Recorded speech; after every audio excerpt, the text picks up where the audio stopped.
है। इस जीव जीव जीव किसे कहते हैं? जीव के अंदर तीन चीज है, तीन शरीर है, स्थूल शरीर, सूक्ष्म शरीर और कारण शरीर। जो हमें दिखाई दे रहा है ये स्थूल शरीर है, ये छूट जाएगा। जैसे हम कपड़ा बदलते हैं इसी तरीके से ये जीव जो है शरीर बदलता है, और जब तक वो बदलता रहता है जब तक वो अज्ञानी हो गया, उसको ज्ञान नहीं होता।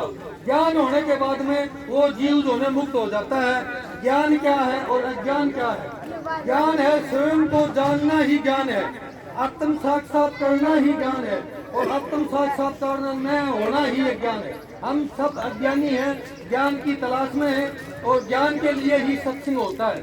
और सत्संग के अंदर ही अगर सत्संग की आधी घड़ी तक के वर्ष हजार, अगर सत्संग का अगर हम एक शब्द भी स्मरण कर लेते, पहली क्रिया है स्मरण करना, दूसरी क्रिया है धारण करना। हम छूट तो लेते हैं लेकिन धारण नहीं कर लेते, और धारण करने के बाद में तीसरी स्थिति है उपलब्धि, वो अनुभूति होना। अनुभूति बगैर कोई भी जीव अगर रुकता है तो पुनर्जन्म है। जब तक आत्म साक्षात्कार नहीं होता, जब तक त्रिनेत्र नहीं खुलता, उसमें उस चेतना की अनुभूति नहीं होती, जब तक पुनर्जन्म है। 99 वो क्या करें 99 के चक्र में है भाई, 1 से लेकर और 99 तक मतलब जो है जन्म और मरण है। 0 के ऊपर भी उपलब्धि है और 100 के ऊपर भी उपलब्धि है। 0 क्या है और 100 क्या है? 0 है समाधि की अवस्था, जो साधु संतों की जो अवस्था है वो ध्यान के द्वारा समाधि के अंदर जाते हैं, समाधि के अंदर जाते हैं। समाधि के अंदर भी चेतना की उत्पत्ति होती है त्रिनेत्र के अंदर, जो हम 10वां द्वार कहते हैं। 10वें द्वार के अंदर त्रिनेत्र में उस चेतना की अनुभूति होती है। 100 क्या है? 100 है समर्पण। हमारा जो हम गृहस्थी है वो समर्पण है, हम सब कुछ परमात्मा के समर्पण कर दें भाई, वो उसी का है। जब तक अज्ञान है इतना मेरा है, मैं, मेरा, मेरा शरीर, मेरा बेटा, मेरा घर, जब तक अज्ञान है इतना मेरा है। मैं क्या दो रहा, मैं कौन है? जब आपको ज्ञान हो जाएगा, जब मैं खत्म हो जाएगा, मैं जो दिखने लग रहा है शरीर ये सुरेंद्र नहीं है, बोलने लग रहा ये भी नहीं है, बोल रहा ये भी जड़ बोल रहा है, और जो दर्द होता है वो भी जड़ को होता है, चेतन को कोई दर्द नहीं होता। आत्मा जो है अविनाशी तत्व है, उसको कोई दर्द नहीं होता। नैनम छदंती शास्त्राणी नैनम जयति बल, अग्नि उसको जला नहीं सकते, शस्त्र उसको काट नहीं सकते, जल उसको गला नहीं सकता, वायु उसको सुखा नहीं सकती। वो एक चैतन्य तत्व है, अविनाशी तत्व है। उसका अनुभूति होने के बाद में आदमी का जो है भ्रम दूर हो जाता है। और जीव क्या है? जीव में 3 चीज है, मन और बुद्धि प्लस आत्मा, 3 चीज को मिला के जीव है। ये जब शरीर छूटता है, जब 2 शरीर साथ जाते हैं, एक शरीर हमारा लकड़ियों के अंदर जाता है। 2 शरीर कौन कौन से हैं? एक कारण शरीर है और एक सूक्ष्म शरीर है। कारण शरीर मन का है, सूक्ष्म शरीर बुद्धि का है, और प्लस आत्मा, तीनों चीजों को मिला के जीव है। और इन दोनों के अंदर मन और बुद्धि 2 जड़ हैं, और आत्मा चैतन्य शक्ति है। और मन और बुद्धि दोनों के अंदर विरोधाभास है। मन हमेशा संसार की ओर ले जाएगा, बुद्धि हमेशा परमात्मा की ओर ले जाएगी। वो कहा ना, बिना विचारे सो करे, सो पाछे पछताए, काम बिगाड़े अपना, जग में हो कसाए। जब ये बुद्धि मतलब 99% लोग मन का तल पर जीते हैं। एक मतलब जो है आदमी रिश्वत ले रहा है और वो सोच रहा है कि भी जो है मन कह रहा है भाई ये और ले, तू भी ले ले। तो एक आदमी नशा कर रहा है, भाई ये और मजे ले रहे, तू भी मजे ले ले। मन के पीछे जो चलेगा वो जो है 84 लाख में चक्कर काटेगा। और जो व्यक्ति बुद्धि का तल पर जीवेगा, भाई गलत को छोड़ता चले जाएगा, सत्य को पकड़ता चला जाएगा, वो जो है परमात्मा की ओर जरूर पूछेगा। इस कलयुग के अंदर कितना जल्दी मिलता है, और किसी भी युग के अंदर हजारों वर्ष तक तपस्या करने के बाद में भी नहीं मिलता। मतलब जो कलयुग है, कलयुग में एक कलयुग के अंदर 3 गुण है, तमोगुण, रजोगुण और सतोगुण। कलयुग के अंदर तमोगुण की प्रधानता है। तमोगुण से रजोगुण की ओर यात्रा होती है, रजोगुण से सतोगुण की ओर यात्रा होती है। और जो जीव इन तीनों गुणों के पार हो जाता है वो ही इस जन्म मरण से पार है। मतलब तो हमें सत्संग का मतलब होता है सत्य जमा में संग। जिसने सत्य का संग कर लिया तो सत्संग हो गया। वो चलता उड़ता फिरता कर्म, इसमें कोई बाधा नहीं रहता। कृष्ण जी ने गीता में कहा है भाई तू करता नहीं है, जब तक तू करता है इतना बंधन में है, तू करता हो जा। करता होने के बाद में ही मतलब जो है मुक्त है। हमने अपना मान लिया, मेरा शरीर, मेरा घर, मैं मैं को छोड़ के तू आप जीवन जियो, आप तो जो है बहुत तो रखे हो जाओगे और बहुत मतलब जो है वो हो जाओगे। आप जो है उस परमात्मा, उस आत्म साक्षात में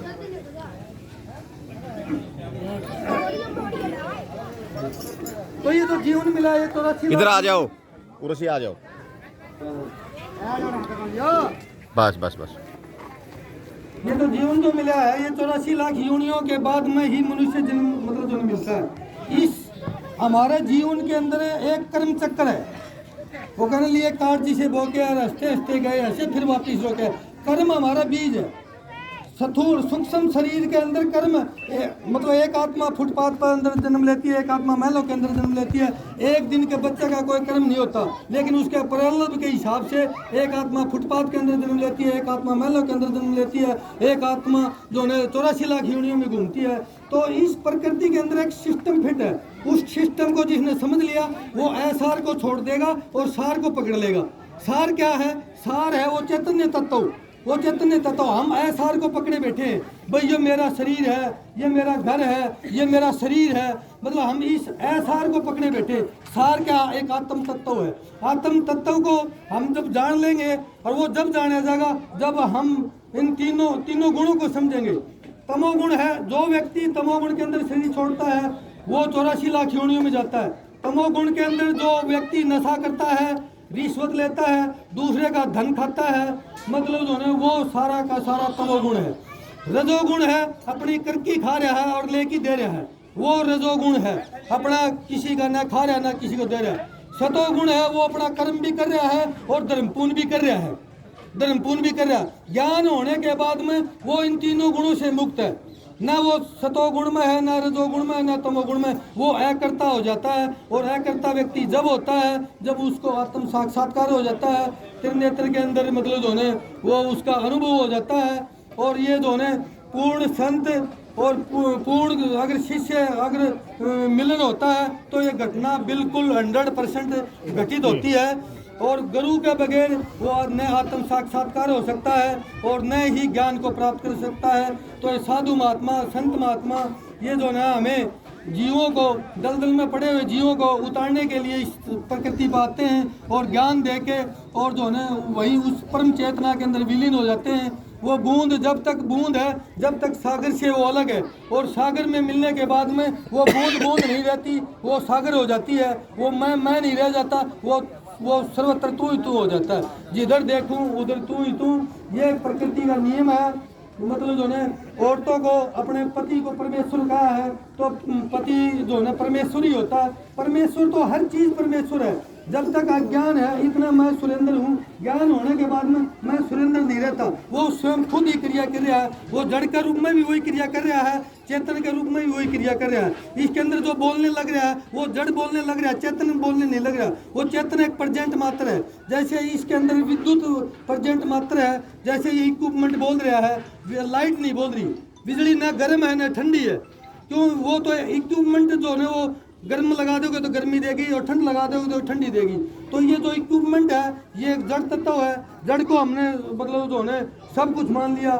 जो सब कुछ है वो कुछ नहीं, कुछ नहीं वो सब कुछ। जो है वो दिखाई नहीं दे रहा, जो नहीं है वो दिखाई दे रहा है, जो नहीं है वो दिखाई दे रहा है।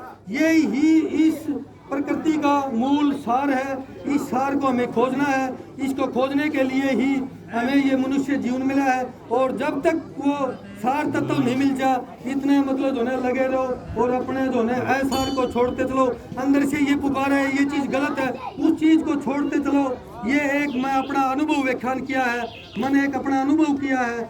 मैंने महाराज जी से नामदान देने लगे, हम परिवार के साथ नामदान दे रहे थे। मैं बोला महाराज जी मुझे नामदान नहीं चाहिए, मुझे अनुभूति चाहिए। तो महाराज जी ने, मैं उनको सच्चे गुरु को, उन सत्पुरुष को दंडवत प्रणाम करता हूँ कि उन्होंने मुझे वो अनुभूति कराई और मेरा जो भ्रम जो था वो दूर किया। मैं अपना अंतिम जीवन मानता हूँ, मुझे और कोई आवश्यकता नहीं है इस जन्म पर पुनर्पि मरने के लिए। क्यों बार बार जन्मना मरना, हम जन्मते मरते हार लिए। प्रभु मुझे उस परम चेतना के अंदर, उस चेतना को चेतना में मिला दो, 5 तत्वों को 5 तत्वों में मिला दो। और मुझे मेरी कोई इच्छा नहीं है। इन्हीं शब्दों के साथ मैं अपनी वाणी को विराम देता हूँ। सबको दंडवत प्रणाम। दो